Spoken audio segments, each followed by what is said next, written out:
Welcome to our second video on congenital T-cell immunodeficiencies. Let's begin.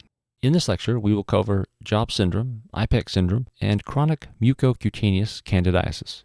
For each topic mentioned, we will go over the definition, pathophysiology, risk factors, clinical features, diagnosis, and management of Job syndrome. Job syndrome is a primary immunodeficiency that is characterized by elevated levels of IgE, which is why it is also known as hyper-IgE syndrome. The pathophysiology of Job syndrome stems from an autosomal dominant genetic mutation that causes overproduction of IgE and impairs T-cell function and neutrophil chemotaxis. Since this condition is autosomal dominant, the primary risk factor for it is a positive family history. When it comes to the clinical features, Job syndrome is characterized by a classic triad of atopic dermatitis, recurrent pulmonary infections, and recurrent skin infections, particularly with Staphylococcus aureus. Additional clinical features include facial abnormalities, such as deep-set eyes or broad nasal bridge, and musculoskeletal abnormalities, such as osteopenia or scoliosis. Here's an image of a baby with atopic dermatitis on the face and scalp. Note the erythematous, flaky skin on the baby's face and scalp. Here's an image of an abscess determined to be secondary to an infection with a methicillin-resistant strain of Staph aureus or MRSA. Similarly looking abscesses may be seen in patients with Job syndrome. And here's an image of a woman with scoliosis. Note the substantial lateral curvature in her spine. The diagnosis usually begins with a laboratory evaluation, which will reveal very high levels of IgE, normal levels of other immunoglobulins, such as IgA, IgG, or IgM, and notable eosinophilia. Notably, eosinophilia is observed in the vast majority of patients of Job syndrome, but the etiology of this eosinophilia remains unclear. Once the clinical suspicion is high, clinicians may obtain genetic testing to confirm the diagnosis of Job syndrome. As far as management goes, unfortunately there is no cure for Job syndrome at this time. Management largely revolves around treatment of recurrent infections, and many clinicians will consider using intermittent or even continuous prophylactic antibiotics. Additionally, clinicians should evaluate for and treat musculoskeletal abnormalities, for example, scoliosis. So let's pause the video and consider this question. What is the classic triad of symptoms that characterizes Job syndrome? The classic triad of symptoms that characterize Job or hyper-IgE syndrome includes atopic dermatitis, recurrent pulmonary infections, and recurrent skin infections. And remember, these findings will almost always be accompanied by very high levels of serum IgE.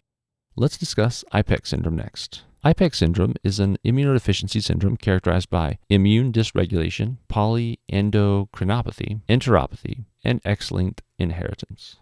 The pathophysiology of IPEX syndrome stems from a genetic mutation that impairs function of regulatory T cells. Normally, regulatory T cells act to suppress the immune system. Hence, impairment of regulatory T cells results in an overactive immune system and subsequent autoimmune reactions.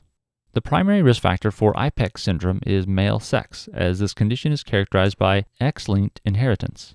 When it comes to the clinical features, IPEX syndrome usually presents in the form of a clinical triad of eczematous dermatitis, an enteropathy, which often manifests in the form of watery diarrhea, and an endocrinopathy, such as type 1 diabetes mellitus. Other autoimmune phenomena, such as cytopenias or arthritis, are also common. Once again, all of these clinical features are a result of an overactive immune system in the setting of impaired regulatory T cells. Here's an image of an eczematous dermatitis that may be seen in patients with IPEX syndrome. Note its characteristic erythematous appearance on the forearms and wrists. Upon clinical suspicion, the diagnosis of IPEX syndrome can be confirmed with genetic testing. As far as management is concerned, most patients will likely require some degree of immunosuppressive therapy, which is often accomplished using oral steroids. Clinicians should also offer patients supportive therapy, for example by treating their diabetes mellitus. Lastly, a bone marrow transplant may be curative of this disease, which is why clinicians should consider it for each patient with IPEX syndrome. What is the classic triad of symptoms that characterizes IPEX syndrome? The classic triad of symptoms that characterize IPEX syndrome include eczematous dermatitis, enteropathy, which often manifests in the form of watery diarrhea, and endocrinopathy, such as type 1 diabetes. Now that we've covered IPEX syndrome, let's move on to discuss the last topic of this lecture, chronic mucocutaneous candidiasis. As the name suggests, chronic mucocutaneous candidiasis is characterized by chronic recurrent superficial candida infections of skin, nails, and mucous membranes. The pathophysiology of chronic mucocutaneous candidiasis stems from an autosomal recessive mutation that disrupts T-cell function and regulation of autoimmune reactions. The primary risk factor for this condition is a positive family history. The clinical features of chronic mucocutaneous candidiasis include recurrent superficial infections with Candida species and autoimmune manifestations such as cytopenias and endocrinopathies. Common examples of endocrinopathies include type 1 diabetes mellitus and hypoparathyroidism. Once again, recurrent infections occur due to impaired T-cell function, and autoimmune manifestations are a product of broken regulation mechanisms over the host's immune system. Here's an image of a fungal infection affecting a patient's toenails. Note the characteristic yellow discoloration and thick, ragged appearance of the affected toenails. These types of fungal infections aren't uncommon in patients with chronic mucocutaneous candidiasis. Chronic mucocutaneous candidiasis is largely a clinical diagnosis. That being said, clinicians may order genetic testing to identify the disease-causing mutation and confirm the diagnosis. As far as management is concerned, clinicians should treat recurrent infections, which is often achieved with antifungal medications like azoles, and clinicians should assess for and treat any and all autoimmune manifestations and endocrinopathies. Here's a table summarizing the most salient and high-yield concepts discussed in this lecture and the previous lecture that covered DiGeorge syndrome. You may find it useful to return to this table when reviewing the congenital T-cell immunodeficiencies before your exams. Let's conclude this lecture with a multiple-choice question. A 12-year-old girl is brought to the emergency department by her mother, who thinks the girl has a leg infection. The mother says that the girl sustained a minor cut while playing in their backyard yesterday. Since then, the girl developed a low-grade fever and pain in the left shin. Past medical history is notable for atopic dermatitis, mild scoliosis, recurrent skin infections, and 2 prior hospitalizations for pneumonia. Blood pressure is 105/75, pulse is 85, and temperature is 38.4 degrees Celsius. Physical examination is notable for a small cut on the left anterior shin that is oozing yellow-brown fluid and feels fluctuant to palpation. The girl is also noted to have deep-set eyes and a broad nasal bridge. Initial laboratory evaluation is notable for eosinophilia and elevated levels of IgE. Which of the following is the most likely diagnosis? A. DiGeorge syndrome, B. Job syndrome, C. IPEX syndrome, or D. Chronic mucocutaneous candidiasis? The correct answer is B. Job syndrome.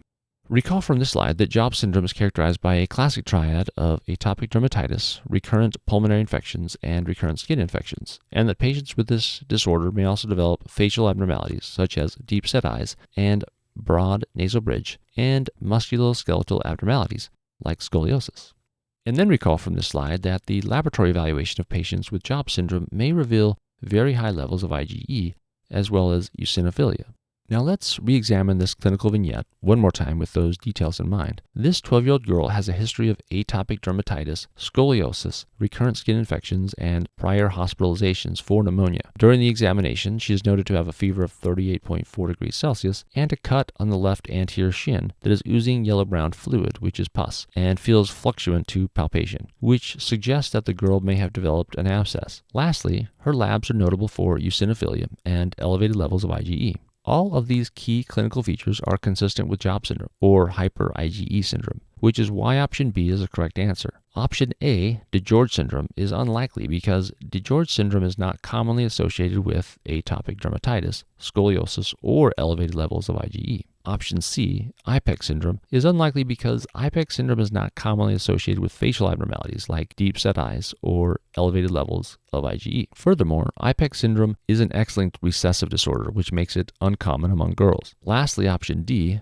chronic mucocutaneous candidiasis, is unlikely because this girl does not have a prior history of Candida infections. And this concludes our lecture on Job syndrome, IPEX syndrome, and chronic mucocutaneous candidiasis.